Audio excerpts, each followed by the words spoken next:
नमस्कार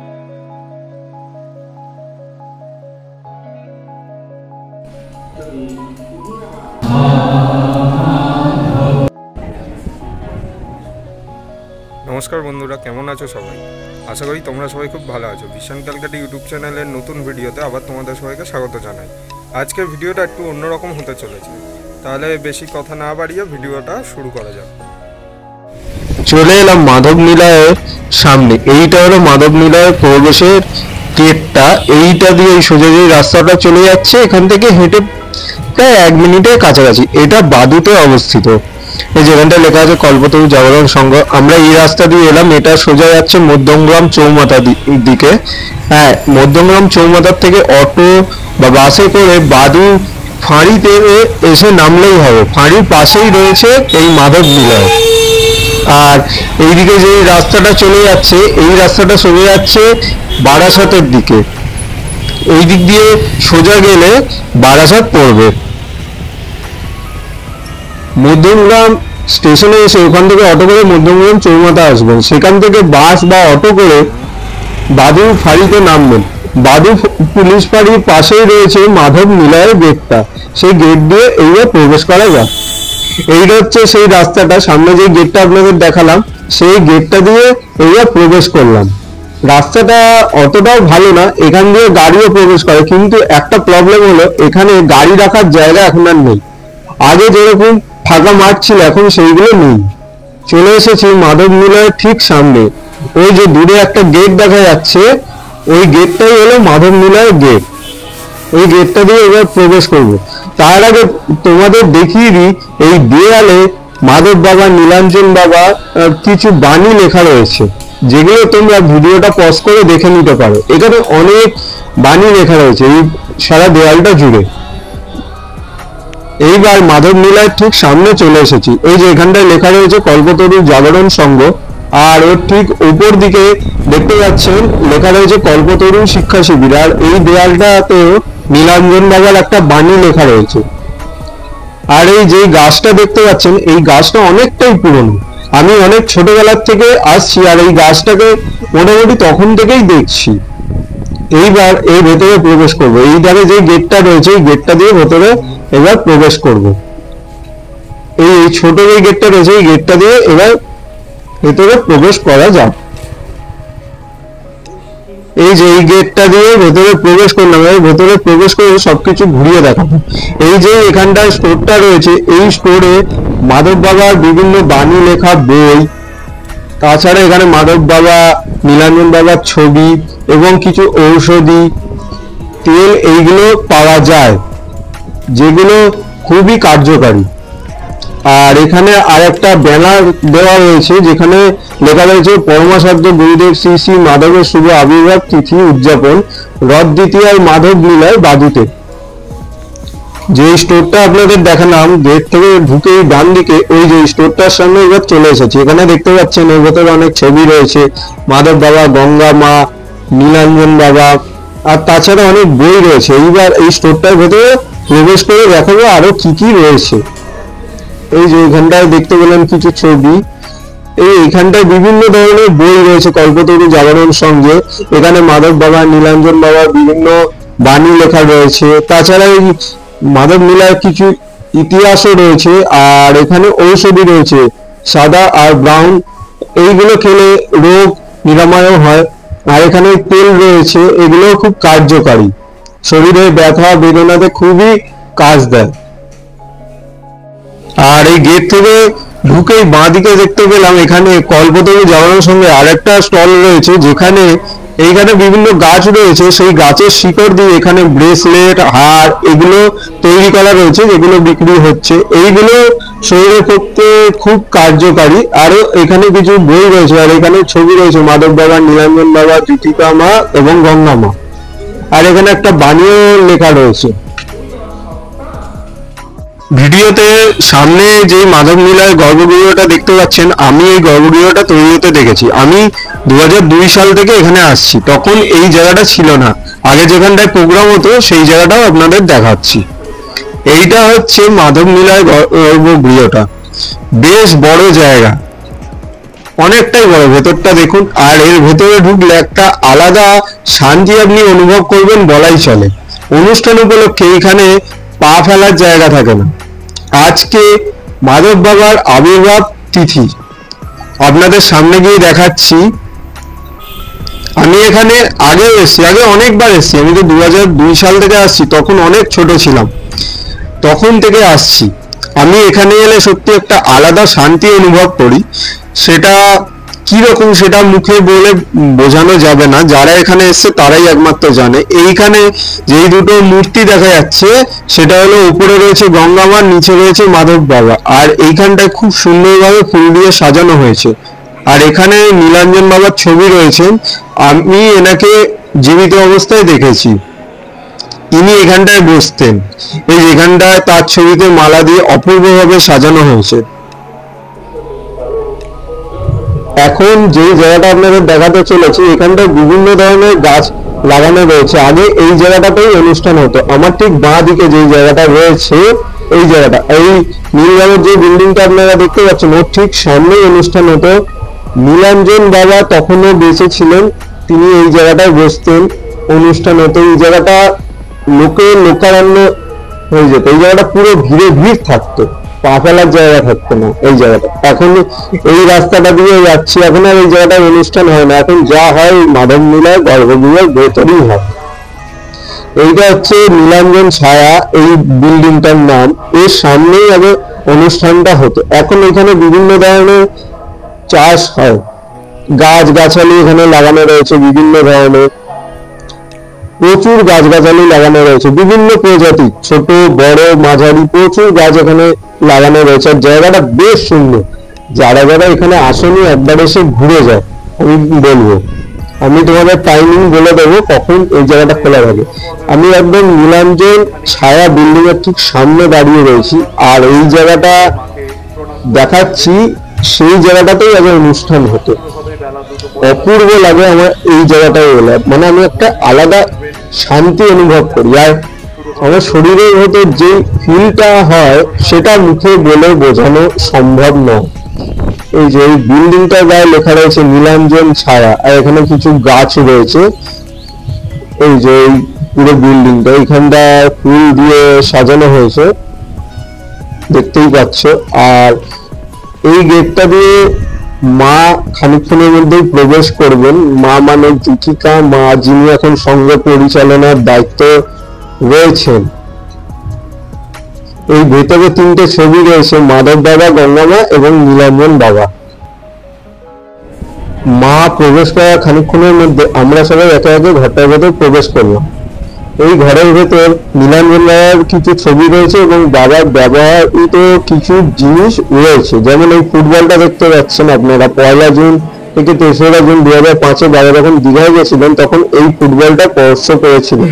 যে এখানে মাধব বাবার ছবি, নীলাঞ্জন বাবার ছবি এবং দাদুর অনুষ্ঠানের কিছু ছবি, বাবার ব্যবহৃত থালা, বাটি, শাল, জামা কাপড়, বিভিন্ন জিনিস এখানে সংগ্রহ করে রেখে দেওয়া হয়েছে। আর তাছাড়া আরো অনেক ছবি রয়েছে এখানে বাবার। সব দাদুর অনুষ্ঠান বা শ্যামনগরের আরেকটি জায়গা আছে, সেই জায়গায় অনুষ্ঠানের কিছু কিছু ছবি এখানে রয়েছে। বেশিরভাগই সব দাদুর অনুষ্ঠানের ছবি। তাছাড়া এখানে আরো অনেক কিছু রয়েছে, এসে ঘুরে দেখতে পারেন। আর এখানে অনেক বই রয়েছে যেগুলো বাবা পড়তেন, বা আরো অনেক কাগজপত্র, পেন, এইসব এখানে রেখে দেওয়া হয়েছে। এই ভেতরে অনেকে চলে এলাম। এই যে যারা নীল ড্রেস পরে রয়েছেন তারা একদম সঙ্গের মূল সদস্য, তাদের ওপরেই সঙ্গের বিভিন্ন কাজের ভার রয়েছে। এইটার সঙ্গে একটা ইউনিফর্ম বলা চলে। এই যে মা দূরে বসে আছেন, একে একে সবাই গিয়ে মাকে প্রণাম করছেন। মার কাছে গিয়ে প্রণাম করলে একটা আলাদা অনুভূতি কাজ করে। আগে যেরকম বাবা ছিল, বাবার মাথায় হাত রাখলে যেরকম একটা অনুভূতি কাজ করতো, ঠিক সেই রকম এইবার এখন হচ্ছে এই প্রণামের পর্বটা। মাকে সবাই ভক্তরা প্রণাম করছে। এখানে মাধব বাবা, গঙ্গা মা এবং নীলাঞ্জন বাবার যে ছবিগুলো আপনাদের আগে দেখালাম, সেই ছবিগুলোকে খুব সুন্দরভাবে ফুলের মালা দিয়ে সাজানো হয়েছে। সেটা দেখতে সত্যি অপূর্ব লাগছে। এটা হচ্ছে মাধব নিলয়ের পেছনের দিক। এইখানটায় একটা ওম চিহ্ন আঁকা রয়েছে, এই ওম চিহ্নের মধ্যে একটা খড়গ আর বাঁশি মাঝখানে রয়েছে, আর ওপরের দিকে রয়েছে সূর্য, আর পেছন দিকে রয়েছে একটা বট গাছ যার ঝুড়িগুলো নেমে এসছে। আর এটা হলো কোয়ার্টার, যেখানে থাকার ব্যবস্থা রয়েছে। এখানে অনেকে কিনে রয়েছেন, আর তাছাড়া বিভিন্ন অনুষ্ঠানের আগে এখানে বুক করা হয়, বুক করে তারা চলে আসেন। এই বুকিং এর জন্য সঙ্গে যারা এখন বর্তমান পরিচালকরা রয়েছেন, এই ট্রাস্ট রয়েছে, তাদের সঙ্গে যোগাযোগ করতে হয়। মাধব নিলয়ে গর্ভগৃহের ঠিক পেছনেই রয়েছে মাধব নিবাস, যেখানে নীলাঞ্জন বাবা এসে বিশ্রাম নিতেন, আর এখন এখানে মাও বিশ্রাম নেন। আর তাছাড়া সেই মাধব নিবাসের ঠিক সামনেই রয়েছে বিভিন্ন ফুল গাছ দিয়ে সাজানো, যেটা দেখতে সত্যি অপূর্ব লাগছে। আর এখানটায় লেখা রয়েছে মাধব, এইটা গাছের পাতা কেটে খুব সুন্দরভাবে করা আছে। এখানটায় লেখা রয়েছে নিলয়। এইখানটায় মাধব নিলয় সম্বন্ধে কিছু নির্দেশাবলী রয়েছে, যেটা দেখে নেবেন ভিডিওটা পজ করে। আর তাছাড়া এইখানে সময়টা হলো সোম থেকে শনিবার সকাল 8টা থেকে দুপুর 12টা, আবার বিকাল 4টা থেকে রাত 8টা, আর রবিবার সকাল 8টা থেকে রাত 8টা এবং বিকেল 4টে আধ্যাত্মিক আলোচনা এবং মাধব সঙ্গীত অনুষ্ঠিত হয়। আর তাছাড়া তার ঠিক পেছনের দিকেই রয়েছে গাড়ি রাখার জায়গা। এইগুলো সবার জন্য না, যারা এইখানে এসে থাকবেন বুক করে বা যাদের এখানে ঘর রয়েছে কেনা, তাদের জায়গা হচ্ছে এই জায়গাটা, তাদের জন্যই। এইটা ঠিক এই গেট দিয়ে ঢুকেই এই যে এই সামনেটা, এইখানে তাদের জন্যই গাড়ি রাখার জায়গা। আর এই জায়গাটা যেটা রয়েছে এর ঠিক সামনেই রয়েছে ভোজনালয়, মানে ভোগ কক্ষ যেটাকে বলা হয় সেইটা। এই যে এই বিল্ডিংটা দেখা যাচ্ছে, এই বিল্ডিং এর সামনেই রয়েছে ভোগ কক্ষ। এই যে এই জায়গাটা, আগে এই জায়গাটা ছিল না। বর্তমানে যেখানটায় মাধব নিলয়টা রয়েছে ওই জায়গাটা, আর তার ঠিক পাশেই যে বাগানের মতো জায়গাটা রয়েছে, ওইখানটা আগে প্যান্ডেল করে খাওয়ানোর ব্যবস্থা হতো, এখন এই জায়গাটায় করা হয়েছে। এই জায়গাটা হয়েছে অনেকদিন আগেই। এই যে এখন এখানটায় ফাঁকা, খানিকক্ষণের মধ্যে এখানটা লাইন পড়বে। এই যে সবাই বসে আছে, মানে এখানে দুপুর 1টা থেকে ভোগ দেওয়া শুরু হবে, তারই বন্দোবস্ত চলছে। ওই যে দূরে যেই জায়গাটা দেখা যাচ্ছে ওটা মাধব নিলয়, আর আমি এখন দাঁড়িয়ে আছি ভোগ কক্ষের সামনে। এই মাঝখানটায় যে বাগানটা রয়েছে, এই বাগান পরিচালনার দায়িত্বে রয়েছে সঙ্গে বিভিন্ন সদস্য ও সদস্যরা, তারাই এখানে বিভিন্ন গাছগুলো লাগায় এবং পরিচর্যা করেন। আমার জেঠিমাও এখানে গাছ লাগিয়েছিল, আমি একটা বইতে সেই ছবি দেখেছি। তাছাড়া অনেকেই এখানে এসে এই গাছগাছালিগুলো লাগিয়ে থাকেন। আর খানিকক্ষণের মধ্যে ভোগ প্রসাদ দেওয়া শুরু হবে, তাই ভক্তরা একে একে লাইন দিয়েছে ভোগ প্রসাদ সংগ্রহের জন্য। আজকের যে ভোগ প্রসাদটা হলো সেটা হলো পোলাও, বেগুনি, ধোকা, আলুর দম, চাটনি, পাঁপড়, মিষ্টি। ভোগ প্রসাদ গ্রহণের খানিকক্ষণের পর আবার দ্বিতীয় পর্বের অনুষ্ঠান শুরু হয়ে গেল। প্রথম পর্বে অনুষ্ঠান শুরু হওয়ার পর আমরা ঢুকেছিলাম, তাই অনুষ্ঠান পর্বটা পুরোটা তোমাদের দেখাতে পারিনি, তাই দ্বিতীয় পর্বের অনুষ্ঠান শুরু থেকেই তোমাদের সাথে শেয়ার করলাম। প্রথম পর্বের অনুষ্ঠানটা আমি দেখাতেই পারিনি, তাই জন্য তোমাদের কাছে ক্ষমা প্রার্থী।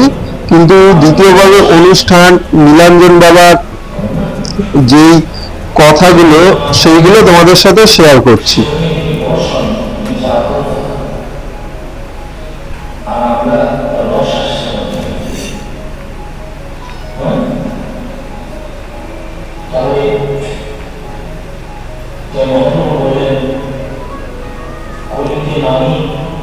সর্বশ্রেষ্ঠ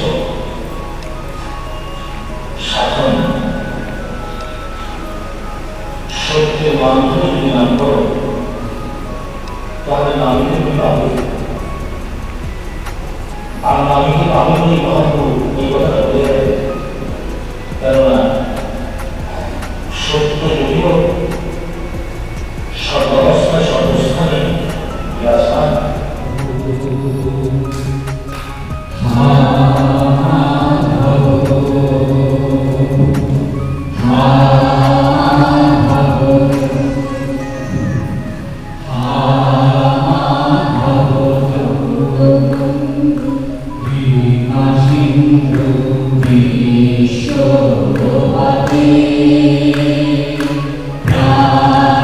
Pranisho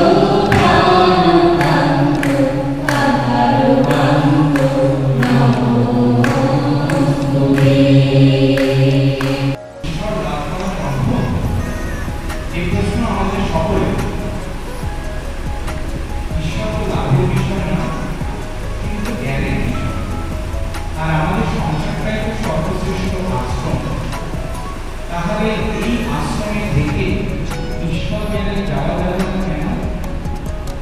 মাধববাবা বলে গেলেন গার্হস্থ্য জীবনই শ্রেষ্ঠ জীবন। আসুন এ সম্পর্কে তার কিছু বাণী শুনে নেওয়া যায়। একসঙ্গে নিয়ে গার্হস্থ্য জীবন চালাতে হবে। বর্তমানে গার্হস্থ্য জীবনই শ্রেষ্ঠ জীবন। পরমার্থই সারা বিশ্বের মেরুদণ্ড। এখন মানুষের সব কিছুতে ভীতি, তাই কোনো কিছুতে ডুবে থাকতে পারছে না। অর্থ বা পরমার্থ সব ক্ষেত্রে চঞ্চল, কোনোটাতে বা কোনো কর্মেই স্থিরতা নেই।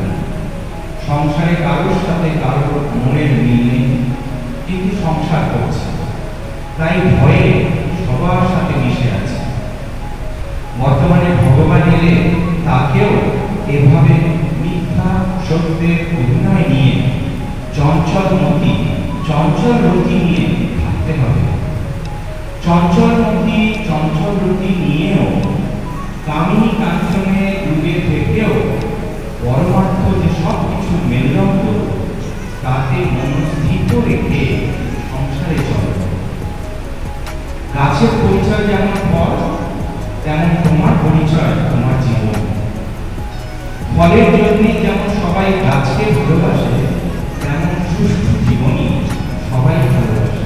কাজেই জীবন সুষ্ঠু করো, তবে সবাই তোমাকে ভালোবাসবে। কেউ তোমাকে হিংসা করবে না, প্রতিদ্বন্দ্বিতা করবে না। হিংসে করে কেন? প্রতিগন্ধময় জীবনের জন্য। মধুর করো তোমার জীবন।